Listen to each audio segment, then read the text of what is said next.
The power, cut it! Wait a minute, look! The time travelers didn't just bend the rules of cinema. It shattered them with a budget smaller than most car commercials, a portal that actually worked on camera, and a director who built the future with cardboard and pure nerve. What started as an impossible pitch became the film that proved you didn't need money to create wonder, just vision and a little bit of madness. These are 20 weird facts about the time travelers. And the bonus? There's a sequel that exists, but nobody's allowed to see it. Portal's opening. Let's step through.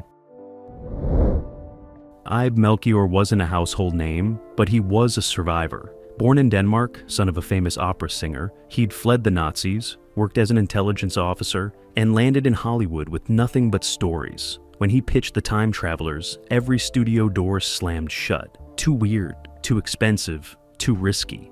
The concept, scientists accidentally opening a portal to a post-apocalyptic future, felt more like a fever dream than a sellable movie. But Melchior didn't quit. He partnered with producer William Redlin and American International Pictures, a studio famous for taking chances on the unchanceable. They gave him $250,000, a shoestring budget even by 1964 standards, and told him to make it work. No A-list stars, no major sets, creativity and desperation. Melchior wrote the script in 3 weeks, drawing from his own experiences with war, destruction, and survival. He didn't want a simple adventure story. He wanted something that hurt, something that felt real even when it looked impossible. And with that tiny budget, that impossible vision, he started building a world. The portal wasn't just a special effect. It was a promise that sometimes, against all odds, you could open a door to somewhere completely new. And Melchior was about to prove it. The time portal itself became the film's signature image, a swirling vortex of light that looked decades ahead of its time. But it wasn't created with fancy equipment or Hollywood magic. It was made with a single sheet of aluminum foil, a turntable, and a lot of patience. Special effects artist David Hewitt took a large circular piece of foil, crumpled it slightly to create texture, then placed it on a rotating platform. He aimed lights at specific angles, creating reflections that danced and shifted as the foil spun. The camera captured it all through a special lens that distorted the image just enough to make it feel otherworldly. Then came the most tedious part. Frame by frame, Hewitt painted additional animation directly onto the film stock, adding streaks and spirals that enhanced the illusion. No computers, no digital assistants, just a man with a brush and endless hours of painstaking work. When test audiences saw the portal for the first time, they gasped. It looked alive, pulsing with energy, like something that could actually tear through reality. Critics called it one of the most effective low-budget effects ever achieved. Even George Powell, the legendary producer of The Time Machine, reportedly praised its ingenuity. That spinning piece of foil didn't just save money, it created movie magic that still holds up 60 years later. Preston Foster was cast as the lead scientist, Dr. Erich von Steiner, but he nearly walked off the set before filming even began. Foster had been a major star in the 1930s and 40s, appearing in over 100 films, working with directors like John Ford and Fritz Lang. By 1964, his career had cooled, and he was doing television work and low-budget features to pay the bills. When he arrived on the Time Traveler's set and saw the minimal budget, the makeshift sets, and the skeleton crew, he was furious. This wasn't what he'd signed up for. He'd been told it was a serious science fiction film, not a shoestring operation held together with duct tape and optimism. Foster confronted Melchior directly, threatening to quit unless things improved. But Melchior didn't panic. He sat Foster down and explained his vision, not just for the film, but for what it represented. A chance to make something meaningful without studio interference, without compromise, without bowing to the machine. Foster listened, and something shifted. Maybe he remembered his own early days, scrapping for every role, fighting to be taken seriously. By the next morning, Foster was back on set, fully committed. He didn't just show up, he became the anchor of the entire production, delivering a performance that was dignified, grounded, and completely sincere. In a film filled with monsters and mutants, Foster made you believe in the man trying to survive it all. The mutants in the post-apocalyptic future weren't actors in makeup. They were real people with real physical differences, hired specifically because Melchior wanted authenticity. In Hollywood, Casting directors typically use prosthetics and special effects makeup to create creatures and monsters. But Melchior took a different approach, one that was both practical and surprisingly progressive for its time. He reached out to performers who had conditions like dwarfism, unusual facial features, or other distinctive characteristics, offering them roles as the mutated survivors of nuclear war. It was cheaper than building elaborate costumes, yes, but it was also more honest. These weren't cartoon villains or rubber-suited monsters. They were people, and Melchior directed them to play their characters with humanity, not horror. Some cast members were initially uncomfortable with the approach, worried it was exploitative. But as filming progressed, something unexpected happened. The mutant characters became some of the most memorable and sympathetic parts of the film. They weren't just threats lurking in the shadows. They were survivors, struggling in a broken world, trying to find meaning in the ruins. Critics later noted that the time travelers treated its so-called monsters with more dignity than most big-budget productions. And those performers, many of whom had been relegated to circus sideshows or forgotten entirely, got to be part of something that respected them. In a film about the future, Melchior was decades ahead on representation.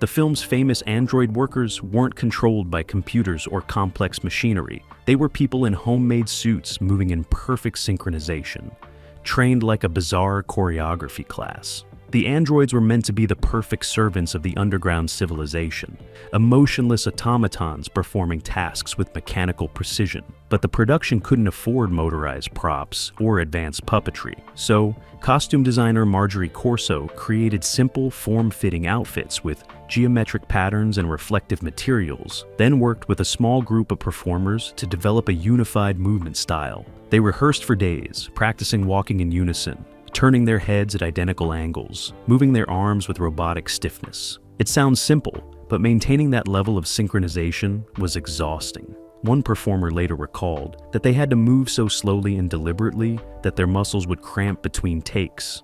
The heat under the studio lights didn't help. Several actors nearly fainted inside their costumes. But when the cameras rolled, the effect was eerie and effective. These weren't just people pretending to be robots. They'd become something else entirely, moving with an uncanny precision that felt genuinely inhuman. And the audience bought it completely. No fancy effects, no CGI magic, just human beings willing to push their bodies beyond comfort to sell an illusion. In The Time Travelers, even the extras were committed to the impossible. Whole armies of androids that fight off the feared mutants. Mary Anders played Carol White, the female scientist, but she was hired primarily because she fit the costume they'd already made. The production was so cash-strapped that they'd bought or borrowed most of the wardrobe before casting was even finalized. Anders showed up to her audition, read a few lines, then was asked to try on a lab coat and futuristic outfit they had, hanging on a rack. It fit perfectly. Melchior looked at the producer, nodded, and that was it. She had the role. Anders didn't mind. She'd been working in television and B-movies for years, bouncing between westerns, crime dramas, and whatever paid the bills. But once filming started, she realized this production was different. Melchior encouraged improvisation, let actors bring their own ideas to scenes, treated everyone like collaborators rather than hired help. In one sequence, Anders suggested her character should show more fear when first encountering the mutants, breaking from the stoic scientist archetype. Melchior loved it, reshot the scene, and kept her version. It made Carol White feel more human, more real. Anders later said, The Time Travelers was one of her favorite projects, not because it was prestigious or high profile, but because it felt alive. Every day was chaos, yes, but it was creative chaos. And for an actress used to being told exactly where to stand and how to say every line, that freedom was intoxicating. She didn't just wear the costume they had picked out. She inhabited it and made it her own. The power, cut it! Wait a minute, look! The underground city of the future was built in an abandoned aircraft hangar with a set budget of exactly $3,000. That included everything: walls, props, furniture, lighting fixtures, and the massive dome that served as the ceiling of the subterranean civilization. Production designer Ray Story had worked miracles before, but this was different. He needed to create a fully functional, believable city for a fraction of what a major studio would spend on a single room. So, he improvised. Walls were made from painted plywood and cardboard. Control panels were built from old radio parts, Christmas lights, and whatever electronic junk he could scavenge from junkyards. The iconic dome ceiling, stretched fabric with lights behind it, creating the illusion of a vast enclosed space. Furniture was assembled from discarded office equipment, painted silver, and arranged to look futuristic. Even the food in the dining scenes was fake, molded from painted clay because the production couldn't afford to waste money on actual meals that would just be thrown away after filming. And somehow, impossibly, it worked. When you watch the film, the underground city feels real, lived in, functional. You believe people could actually survive there. The lack of money forced creativity at every turn. And that creativity, that refusal to let budget limitations kill the vision, became the film's greatest asset. Story proved you didn't need millions to build a world. You just needed imagination and the stubbornness to make it real. Barrier, the laser pulse beam. There's a scene where the time travelers witness their own future deaths through a window, watching themselves try to escape and fail. It's haunting, philosophical, and it nearly broke the production. The sequence required careful choreography, precise timing, and multiple takes with the actors playing out the same moments from different perspectives. But halfway through filming it, they ran out of film stock. The production had budgeted exactly how much footage they'd need for the entire movie, with almost no room for error. Every wasted take, every mistake, every do-over ate into that limited supply. And this scene, with its complex blocking and multiple angles, was burning through reels faster than planned. Melchior had a choice: skip the scene entirely, simplify it, or gamble everything on getting it right with what little film remained. He chose the gamble. The cast rehearsed obsessively without cameras rolling, running through the movements again and again until everyone knew exactly where to be and when. Then they shot it in as few takes as possible, Melchior praying that nothing would go wrong. Miraculously, it didn't. They captured the scene, and it became one of the film's most memorable moments. That glimpse of circular time, of destiny and doom playing out in an endless loop, it wasn't just clever science fiction, it was the production itself, teetering on the edge of collapse, but somehow, impossibly, making it through. Art imitating life, imitating art. The film's climax, where the portal begins collapsing and the scientists race to escape, was shot in real time with almost no safety measures. The set was rigged to actually fall apart around the actors, with walls tilting, debris dropping from above, and sparks flying from deliberately overloaded electrical equipment. It wasn't simulated danger, it was controlled chaos that could have gone very wrong. The actors weren't told exactly when things would collapse or where debris would fall. Melchior wanted genuine reactions, real fear, authentic panic. So, he just let it happen. Preston Foster later admitted he was genuinely terrified during that sequence, dodging falling plywood, stumbling over collapsing set pieces, not entirely sure if what was happening was planned or if the whole production was literally coming apart. One large piece of the set ceiling crashed down seconds after an actor moved out of the way, close enough that the crew gasped, but the cameras kept rolling. And what they captured was visceral, raw, completely convincing. You believe these people are fighting for their lives because, in a way, they were. Modern productions would never allow it. Safety regulations, insurance requirements, and liability concerns have made filmmaking far more controlled. But in 1964, on a shoestring budget with everything on the line, Melchior took risks that bordered on reckless. And the footage speaks for itself. That desperate race through a collapsing world. That wasn't acting. That was survival. The film ends on one of the most mind-bending, paradoxical conclusions in science fiction history. The scientists escape through the portal, believing they've made it back home, only to realize they've created a time loop. They're trapped, destined to repeat the same journey forever. It's brilliant, dark, and completely unexpected. But Melchior almost cut it. The original ending was more conventional. The heroes escape, return to their own time, and warn humanity about the dangers ahead. Clean, simple, hopeful. But during editing, Melchior kept thinking about it, unable to shake the feeling that it was too easy. Time travel shouldn't have a happy ending. If you could really move through time, the consequences would be enormous, unknowable, perhaps even inescapable. So, 3 days before the film was set to be locked and shipped to theaters, he made a wild decision. He called the cast back for an additional half-day shoot, added the final twist, and recut the ending. The studio was furious. Audiences would hate it, they said. It was too depressing, too confusing, too nihilistic. But Melchior stood firm. When The Time Travelers premiered, that ending became its calling card. Critics praised it for refusing to provide easy answers. Fans debated its implications for years, and filmmakers took note. A low-budget B-movie had dared to end on a note of existential horror, and it worked. Sometimes the bravest thing you can do is refuse to give people the comfort they expect. The time portal effect required a special camera lens that didn't exist, so cinematographer Vilmos Zsigmond built one himself in his garage. Zsigmond, who would later win an Oscar for Close Encounters of the Third Kind, was just starting his career and willing to experiment with anything. He took apart old camera equipment, studied the way light refracted through different materials, and hand-assembled a custom lens using salvaged glass and metal parts. The result created the swirling, distorted effect that made the portal look dimensional rather than flat. But the homemade lens was fragile and temperamental. It would overheat under the studio lights, causing the image to blur unexpectedly.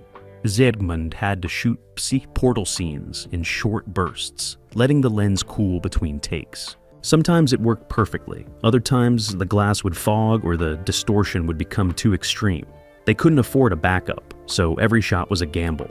When the film premiered, cinematographers across Hollywood tried to figure out how Zsigmond achieved that effect.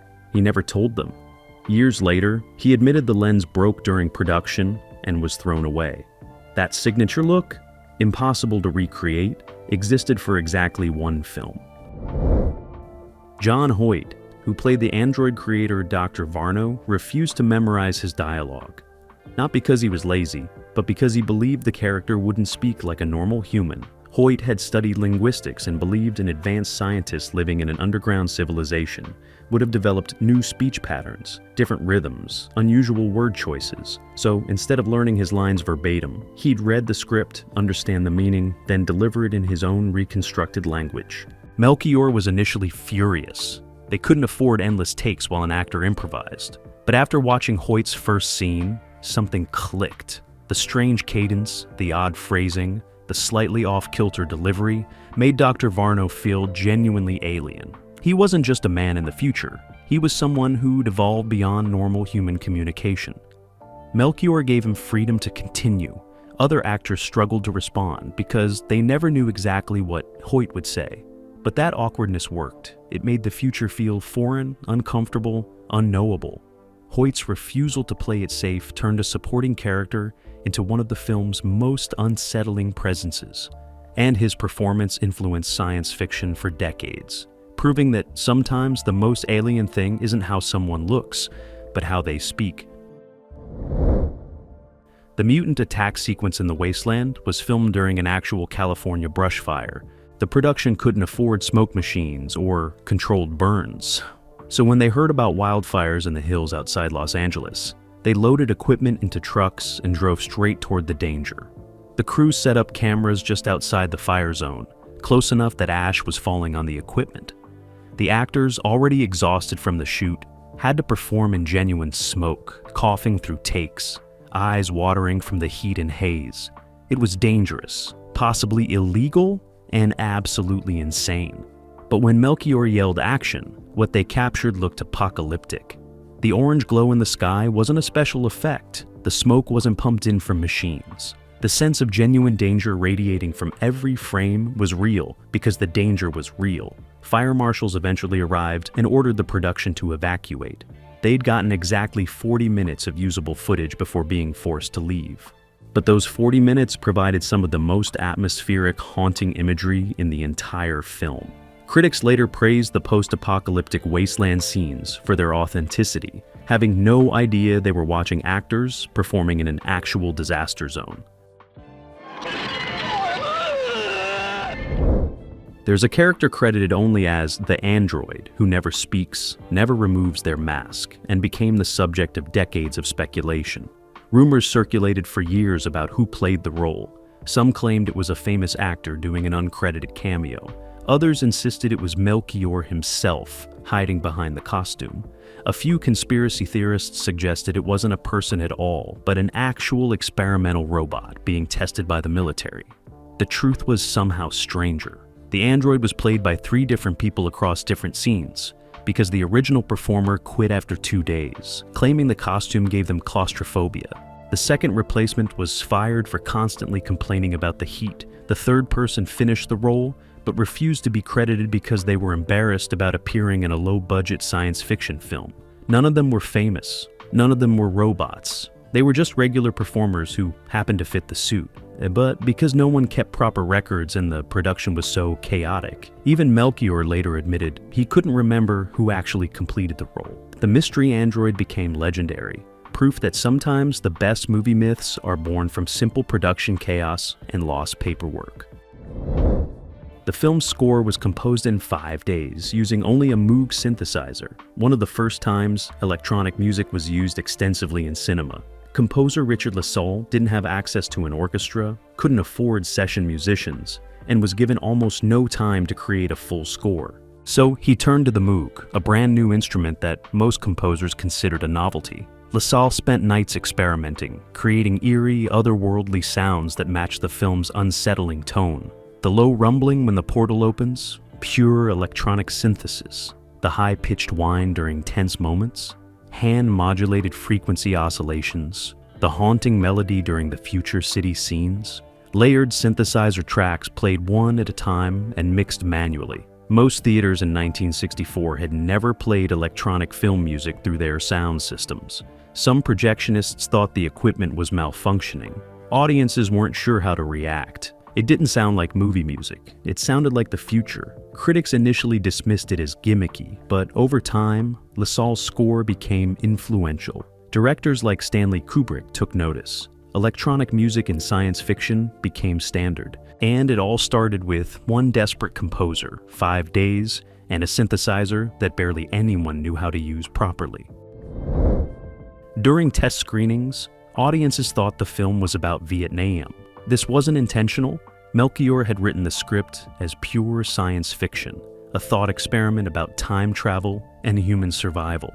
But by the time the film premiered in 1964, America was escalating involvement in Southeast Asia. Viewers saw the destroyed cities, the desperate survivors, the futile attempts to escape a doomed situation, and they made connections Melchior never planned. Some thought it was anti-war propaganda. Others saw it as pro-military, showing humanity's resilience against impossible odds. Letters poured in asking about the film's political message. Melchior was stunned. He'd made a movie about time travel, and audiences had turned it into a referendum on current events. He later said that experience taught him the most important lesson of his career. You can control what you create, but you can't control what it means to people. Art exists in context, and context changes everything. The Time Travelers remained exactly the same film, but depending on when you watched it and what was happening in the world, it became something completely different. Accidentally, unintentionally, Melchior had made one of the most politically resonant science fiction films of the decade without meaning to at all. The iconic moment where Dr. Von Steiner touches the portal and nearly gets pulled through was an actual accident that Melchior kept in the film. Preston Foster was supposed to stop several feet away from the effect, but he misjudged the distance and stumbled forward, his hand breaking through the spinning foil apparatus. The material tore, sparks flew from damaged wiring, and Foster jerked backward with genuine shock on his face. Everyone thought the take was ruined, but when Melchior watched it, he saw something incredible. Real fear, real confusion, real danger. It looked exactly like a man touching something that could destroy him. So, he kept it. The damaged portal was repaired with visible tape and glue, which actually made it look more unstable, more dangerous. In subsequent scenes, they played up that damage, suggesting the portal was degrading, becoming unpredictable. What started as a mistake became a major plot point. Foster later joked that his greatest acting moment in the film was pure terror when he realized he'd just destroyed an expensive prop the production couldn't afford to rebuild. Sometimes the best performances come not from careful preparation, but from genuine human reaction to unexpected chaos. The Time Travelers was almost rated X, not for violence or sexuality, but for philosophical content. The ratings board in 1964 was concerned about the film's ending, which suggested humanity had no free will, that existence was a trap, that even escape was an illusion. They worried it would disturb audiences, particularly younger viewers, with ideas they considered too dark and too nihilistic for entertainment. Melchior was baffled. He'd made a science fiction film, not a philosophical treatise. But the board was serious. They suggested cuts, alternative endings, anything to soften the existential blow. Melchior refused. He argued that if audiences couldn't handle complex ideas, that was their problem, not his. The standoff lasted weeks. Finally, a compromise. The film could keep its ending, but had to add a disclaimer suggesting the events were only a dream.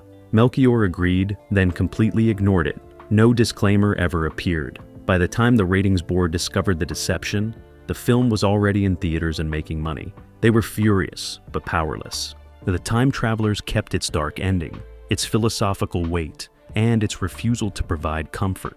And that ending remains unchanged today. Forrest J. Ackerman, the legendary science fiction fan and editor of Famous Monsters magazine, played a small role as a technician, but spent most of his time on set critiquing the science. Ackerman was obsessed with scientific accuracy in science fiction, and couldn't help pointing out everything the film got wrong. Time travel paradoxes, radiation effects, portal physics. He had opinions on everything. Melchior initially tolerated it, then grew annoyed, finally exploded.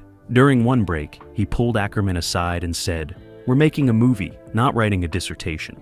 But Ackerman couldn't stop. He'd approach actors between takes, explaining why their characters would actually be dead from radiation poisoning. He'd sketch diagrams showing alternative time travel theories. He'd point out continuity errors that nobody else had noticed. Finally, Melchior banned him from speaking to anyone except during his actual scenes. Ackerman later wrote in Famous Monsters that working on the Time Travelers taught him an important lesson. Sometimes scientific accuracy matters less than emotional truth. The film got almost everything wrong from a technical standpoint, but it got the feeling right. And that feeling, that sense of wonder and terror and possibility, mattered more than any equation. The film had an enormous influence on a then unknown writer named Harlan Ellison, who watched it 7 times in theaters and later said it changed his approach to science fiction. Ellison had been writing straightforward adventure stories, but the Time Travelers showed him something different. Science fiction could be tragic, circular, trapped. Those ideas directly influence his most famous work, including the Star Trek episode The City on the Edge of Forever. But Ellison never publicly credited the Time Travelers until decades later, partly because he was embarrassed about being influenced by a low-budget B-movie when he built his reputation on literary science fiction. In a 1990s interview, he finally admitted the truth. The ending of the Time Travelers haunted him, made him realize that not every story needs escape. Not every problem needs a solution, and sometimes the bravest thing writers can do is leave their characters trapped in the consequences of their choices. That low-budget film from 1964 echoed through science fiction for decades, influencing some of the genre's greatest minds. There was a sequel, shot in 1976, 12 years after the original, called Time Travelers 2 or Journey to the Center of Time, depending on the source. But almost nobody has seen it. The production was troubled from the start. Original cast members refused to return. The budget was somehow even smaller than the first film, and halfway through shooting, funding collapsed entirely. The project was abandoned with only about 60% of footage completed. That footage sat in a vault for years until someone attempted to salvage it, cutting together what existed into a barely coherent 70-minute feature. It was released directly to television once, late night on a regional station, then vanished. No home video release, no streaming availability. Film historians have tried to locate a complete print, but nobody knows where it is or if it still exists. Occasionally, someone claims to have seen it, describing bizarre scenes, nonsensical plot developments, and special effects that looked worse than the original despite being made 12 years later. But without proof, it remains a ghost, a sequel that might exist, might not, trapped in its own kind of time loop, which, considering the original film's themes, feels almost perfect.